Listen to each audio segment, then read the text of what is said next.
দিল্লির লাল কেল্লার কাছে গাড়িতে বিস্ফোরণের ঘটনায় এখনো পর্যন্ত 13 জনের মৃত্যুর খবর মিলেছে, আহত বহু। ঘটনাস্থলে এনআইএ এবং এনএসজি তদন্তকারী দল। পুলিশ সূত্রে খবর, সোমবার সন্ধ্যায় দিল্লির ঐতিহ্যবাহী লাল কেল্লার কাছে একটি গাড়িতে পরপর ভয়াবহ বিস্ফোরণের ঘটনায় তীব্র চাঞ্চল্য ছড়ায়। ঘটনায় অন্তত 13 জনের মৃত্যু হয়েছে এবং বহু মানুষ আহত হয়েছেন।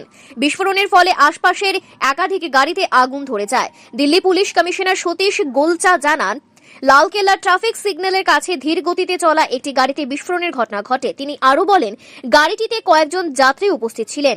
ঘটনাস্থল থেকে একটি তাজা গুলি উদ্ধার হয়েছে বলে পুলিশ সূত্রে জানা গেছে। বিস্ফোরণের কারণ অনুসন্ধানে জাতীয় তদন্ত সংস্থা এনআইএ এবং ন্যাশনাল সিকিউরিটি গার্ড এনএসজি এর তদন্তকারী দল দ্রুত ঘটনাস্থলে পৌঁছে তদন্ত শুরু করেছে। পুলিশ গোটা এলাকাটি ঘিরে রেখেছে এবং ফরেনসিক বিশেষজ্ঞরা প্রমাণ সংগ্রহের কাজ করছেন। প্রাথমিকভাবে এটি একটি পরিকল্পিত নাশকতার ঘটনা হতে পারে বলে অনুমান করা হচ্ছে। এদিকে ঘটনাস্থলে গিয়েছিলেন কেন্দ্রীয় স্বরাষ্ট্রমন্ত্রী অমিত শাহ। পরিস্থিতি খতিয়ে দেখতে লালকেল্লা মেট্রো স্টেশন চত্বরে রয়েছে মোদির ডেপুটি। গোটা দেশের সব বড় বড় শহরে জারি করা হয়েছে হাই অ্যালার্ট।